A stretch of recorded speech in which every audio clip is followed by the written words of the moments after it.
Welcome, folks. I'm Jaby, Koay, joined by ACHARA, KIRK. Hi there. We're talking about Lion King, and we're gonna avoid all spoilers in this movie because, this story. Just in case, we don't want to spoil this movie for you because it's brand new. It hasn't been out for almost 30 years. No one knows what the story is about. I've heard it's based on Hamlet. So if you're familiar with that very famous Shakespearean play, there might be some spoilers there, but otherwise there will be no spoilers. Yes. From us. ACHARA with the yes-anding, taking it to a million. This is directed by Jon Favreau, who also did The Jungle Book and was also in Iron Man and Spider-Man, a number of those. Anyway, Lion King. This was the one I was most looking forward to until I saw the Mulan trailer, and then I realized Mulan is the top now. Okay. But Lion King was something I was very much looking forward to, especially after Aladdin. Now, for full disclosure, ACHARA liked Aladdin, I didn't. We did a review after I gave it some time and gave it, just laid off of it for a while, and I was like, okay, I was being harsh to the film. That's my fault, but I still, even objectively, have major issues with it. I was schooled on the Mulan trailer reaction that we did because I said that half the people didn't like it, and then someone was like, actually, it made a bunch of money. Most people liked it. And I looked at Rotten Tomatoes, and critically, it was like half the people liked it, half the people did not. I was part of the half that did. And so it's got like a 90% audience score though, so there's that. I'm surrounded by people who watch movies all the time and are, critics and whatever, so to speak. Lion King. I was looking forward to this because I was given word from somebody important that it was basically a shot-for-shot remake of the cartoon. And in many areas, it is. You're just basically getting the cartoon brought to life with very, very realistic-looking CGI. That, for me, is both a very positive and a very negative. It seemed like collectively, everyone who's at the screening, and you're dealing with people who watch movies a lot. I talked to Perry Nemiroff today. She liked it a lot. And so a lot of people really, really enjoyed it, including you. I did, yeah. I brought a friend. I'm not going to say her name in case she doesn't want me to mention her. She cried during this movie. Throughout the film, she was crying. She was a wreck, and she didn't realize how much of a wreck she was going to be watching it. And I think that had a lot to do with nostalgia because I was at Collider today, and someone asked the question, if the original Lion King didn't ever exist, and this was the first instance of Lion King, would it have been better for you? And I said, no, absolutely not. It would have been way worse.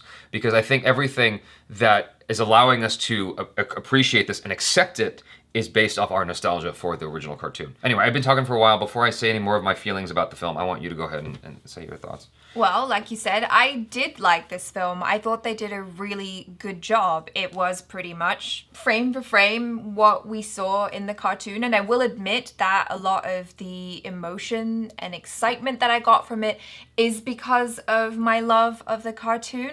But I thought that the CGI was just stunning. The work that they did on the animals was so beautiful. And as someone who, as a child, I absolutely loved animals. I used to collect all of these WWF. At the time, it was, WWF, World Wildlife Fund, little sheets, one sheets on all the different animals. Oh, WWF means something different. Yeah, World Wrestling Federation. Ahead. Yeah, I know. It was very confusing when I would tell my friends I was collecting WWF things, and they were like, oh, you like wrestling? And I'm like, no, I like animals. I was just thinking back to what it would have been like for me as a kid, 7-year-old me watching this movie, being a child that's really obsessed with animals. I think I would have loved it, because it was just so awesome on that regard. However, there were certain things where I was like, you know what? You just can't do it live action the same way that they did it in the cartoon. Certain movements, certain facial expressions and things like that, they don't really translate as much. Overall, I thought it was great. Okay, to the last thing you said, I think that you are totally wrong about that. They just didn't do it right. Now, let me explain.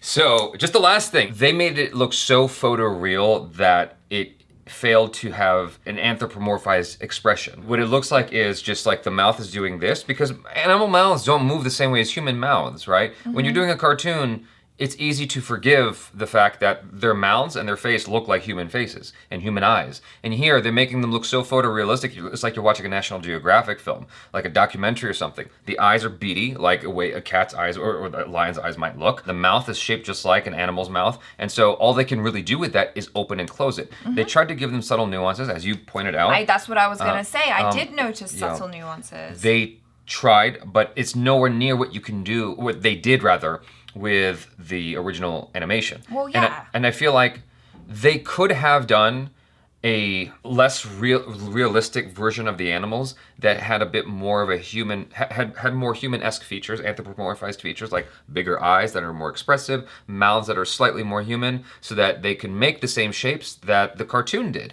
So it can have the same expression that the cartoon did. Because when, spoiler alert, Mufasa dies, I didn't feel the impact at all. The only time I felt the impact was when it was removed, right? And so you saw Simba and Mufasa in the wide shot. Yeah. It was like silhouette. That image was so much more powerful than the close-up of young Simba crying, because I can hear Simba crying, but I don't see him crying. And so it felt like a bad dub in a way. The emotion in the voice was not matching the expression in the face, if that makes sense. Yeah, that does make sense. I'll just leave it at that. Why? It hit you? It did hit me, but I don't think I was as much of a wreck probably as I was in the cartoon. Although I did hear some children getting upset in the background, and I was like, yes, you should be getting upset. Yeah, I remember watching the cartoon and it really hitting me hard. Even thinking about it, like Simba seeing his father, and it's like, it's a cartoon, it's drawings, and yet that hit me way more than this very ultra realistic looking thing. And that's because the cartoon allowed you to have human-esque expressions. They did communicate the emotions through the body language. And I thought that was one thing that they did really well, was just how all the animals moved. You know, there were certain things that Simba did that I was like, okay, that is how an animal would express sadness. Like, that's how they would do it. Yeah, you know? I don't think anyone's looking for that, is my point, though. Like, no one's asking for that. What they want is to be moved. And I think that would have been much more successful had they gone for more human features. But, I mean, that's fine. Well, at the end of the day, I think most people are going to enjoy this movie. Yes. They're going to come out being like, wow, that was cool. And for me personally, as negative as I might sound, this was my favorite of the Disney adaptations of their own cartoons so far. I didn't really like Beauty and the Beast. Aladdin was obviously something I wanted to walk out of. And Dumbo was cool. I liked Dumbo. I really couldn't remember the original, so I didn't really have context there. But I liked this more than Dumbo. I found it certainly more exciting, and I liked the music better here. And that was largely due to the fact that they basically pulled from the original and just changed out the voices. Speaking of the voices, James Earl Jones was the only one to reprise his role. And this is tricky, because I'm someone who's seen The Lion King over 25 times, since it came out many years ago. Mm-hmm. And the original is just in my head. So there are certain things I'm expecting to happen when I'm watching this, like Zazu going, "You two are gonna get married," in that very kind of voice. And while John Oliver's awesome, I loved him. Yes. He didn't do that specific thing. He didn't do it in that specific way. And I'm like, oh, I kind of like that. I'm fighting myself all the time because I'm like, shut up. Shut up, head. Yeah. Who cares? Well, just enjoy the new iteration. It's hard. I hate to say this. I'm just not the most qualified to give a review about this because the original is so close to my heart. There are so many instances where I'm like, yeah, that's cool. But they did it better in the original. And overall, the original still, it's like it didn't surpass the original is what I'm saying. The Be Prepared song, for instance, when they redid that here, I was like, yeah, that kind of sucked compared to the dramatic impact of the cartoon with the Nazi march with all the hyenas and the music behind Scar and the smoke everywhere, Scar jumping around and everything. And it's it was so moving and so scary. But here it's he's talking, be prepared. Another comparison that kind of messed with me was, I get James Earl Jones is much older. I would have rather them just used his original recording. I get that the technology may have been different, so they had to have him redo it. When Mufasa and Scar first have their confrontation in the movie, it was Zazu there. Scar turns his back and says something, he tells Mufasa off. Mufasa goes, "Is that a challenge?" And he's got this roar behind his voice when he says it, and he's in Scar's face. But here, he's like, "Is that a challenge?" I just want to make sure, is that a challenge, dude? It just didn't have the same resonance, the same lion fierceness that James Earl Jones had 20 years ago. And it's because he's older. He's giving a different performance, and I guess I just have to forgive that. But, we've got the recording of James Earl Jones saying it with ferocity. Just use that one. You can mix the two. Just use his new and old recordings and take the best of both. That would have been my suggestion. Yeah, but well, maybe the quality of his voice has changed as well in 20 years. So sounds really similar. Whoa. But yeah, you're right. I don't think his voice has changed in 50 years. There's little things like that all over the place where I'm like, okay, when okay, back to something positive, but it's still gonna go right back into negative for me. Simba, when he first comes on the scene as a grown-up singing, I liked that. Okay, I forgot. Seth Rogen did a great job as Pumbaa.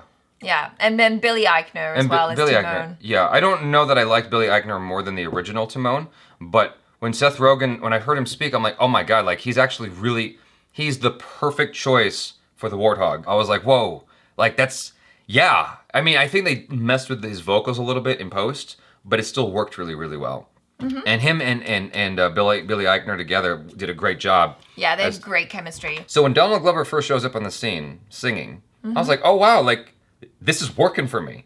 And then he started doing just dialogue stuff, and I'm like, he seems so subdued. Like, he just doesn't seem like as passionate about anything. And then Rafiki was the same kind of thing where I'm like, this Rafiki is not as cool as the original Rafiki. Like, he seems less enthusiastic about life in general. Like, I remember the original Rafiki just kind of being in his face, and then the impact of Rafiki when he goes, "You're Mufasa's boy," boom, and he bounces. It was like nothing like that here. It wasn't the same. It just wasn't the same, like, impact. But I am someone who watched the original like so many times, and that's what I'm holding on to. Like I said, this is my favorite of the Disney adaptations so far until, well, hopefully Mulan surpasses it. John Oliver did a great job as, Zazu. I loved John Oliver as Zazu, and I don't know. I really liked Chiwetel Ejiofor. I didn't say he's bad. I thought he was a great you don't have to apologize for that. At least half the time, I thought he was really, really good. I just really enjoyed his voice. I thought he had just the right amount of Shakespearean dramaticness for it, and like the resonance of his voice was lovely. I mean, overall, I thought the voices were really well cast. I think Chiwetel Ejiofor did a great job for what he has to live up to here with, Jeremy Irons. Jeremy Irons. He didn't surpass Jeremy Irons for me. Jeremy Irons just had a certain gravitas that, while Chiwetel Ejiofor has gravitas, it didn't level up to Jeremy Irons. And I was hoping he would surpass him. Because you got the original to go off of, and so you're like, okay, cool, that's what I got to work with. And then, you do your own version of it. I thought he could surpass him. He's got a great voice. Yeah. He's got a great voice quality. And it didn't feel like he used the full maximum reach of his voice quality in certain areas. And I think that's what bothered me with his performance. But for the most part, I thought he did a great Scar. He was definitely a silver lining in the film. The hyenas were not anywhere near as amusing as they were in the original. Animation-wise, they were awesome. Yeah, they looked so cool. But just vocally, I was like, I miss Whoopi. They just wanted to go a different direction, and that's okay. But I think I agree with you on that one, that I did enjoy the hyenas in the animation more. This is the last negative thing I'm going to say. Even with all that animation complaints that I had earlier about it not being anthropomorphized enough, I feel like there was a lot of missed opportunities here that were amazing in the cartoon. The scene in particular that I'm thinking of, that I was really hoping would hit me, was when Simba and Nala were rescued by Mufasa. Great scene, by the way. Mufasa kicking the hyenas' asses in the live action. In the live action. Okay. I thought that was awesome. Yeah. He shows up. He's kicking ass. Yeah. Taking names. I thought he did a great. I thought that was awesome the way they did that here. But then what happens is they're walking home. There's a moment, I can't remember the dialogue exactly, but there's this moment where Mufasa goes, "Zazu, take Nala home. I have to talk to Simba." And Simba goes like that because he's afraid of his dad. Mm-hmm. I didn't get that here at all. And so Simba goes up, really sad, and he steps into his dad's big paw mark, and it's like, oh my god, it's impactful in the cartoon. He steps up next to his dad, and he's really sorry. Mufasa's like, you could have been killed today, and he's really upset. And then you realize that under his anger is love, and you really get that, and it comes through hard in the cartoon. Whereas here, Simba walks up, he's like, I just thought, and Mufasa's like, it's cool, man, let's play around. It felt like that attitude, as opposed to that dichotomy, that shift emotionally. That's me. I don't know. Because I felt the fatherly love in the cartoon, and it made me emotional as a kid. Yeah, well, I will agree that this scene was a little bit lighter in the live action than it was in the cartoon. But I will say that, like your friend that was crying throughout, I didn't cry throughout, but I was certainly moved. I think it just really depends what expectations you have from this movie, and maybe how far removed or how objective you can be. Yeah, I still found it really moving. I was crying. I had to go fix my makeup after the show. I think they did a great job with replicating the opening. Oh gosh, yeah. Yeah, like everything I wanted to happen in the opening happened. I was like, well, okay, cool. Like they literally brought that to life almost shot for shot. There were things that were obviously different because it's, you know, it's its adaptation, but I thought it was really cool how they did that. Yeah. I know I sound like I'm hating on the movie. In some ways, I guess I am. Like, that's not arguable. It's not debatable. I told someone today, which is the truth, like 3/4 of the way into the movie, I was pretty much good. I'm ready for the credits to roll now, and the movie's still going. I was really disappointed, and I guess it's because of the times. I don't give a shit about it being insensitive. I wanted Rafiki to do the Bruce Lee sound, and he didn't because it's insensitive. But I'm like, I don't care. That's what made me love Rafiki. That was like the icing on the cake because Rafiki was so awesome, and then he whips out some Bruce Lee shit, like with the sounds, and he's kicking hyenas' asses. I'm like, this guy's dope. And they took that out. I'm like, oh, damn. Overall, I again, even though I have a lot of negative things to say, this is my favorite adaptation so far of the Disney adaptations. And I do recommend it. I still say go see it, even though it sounds like I'm saying not to. I think it's worth watching in theaters. Yeah, and it's definitely worth watching in 3D as well. We watched this showing in 3D and... Make sure you watch it in a real D 3D though. Yeah. Seriously, that's not a joke. Yeah, like, no, watch because it we didn't watch it in real D 3D this time. Yeah, you gotta watch it in real D 3D because I thought I had glaucoma for like half the movie. It's just like it felt like something was messed up with my left eye, and I took off the glass. I'm like, no, I'm fine. And then apparently you had an issue, and Corey had an issue. Those glasses were not comfortable. We're so used to watching the real D 3D stuff that we're kind of spoiled. So if you do have that available to you, I suggest it. But you know, aside from that little issue with the fuzziness in the left side a little bit, I thought that it was really nicely done for 3D. Like the feeling of depth, they made good use of it, basically, is what I'm trying to say. So if you're into that, do check it out in 3D format.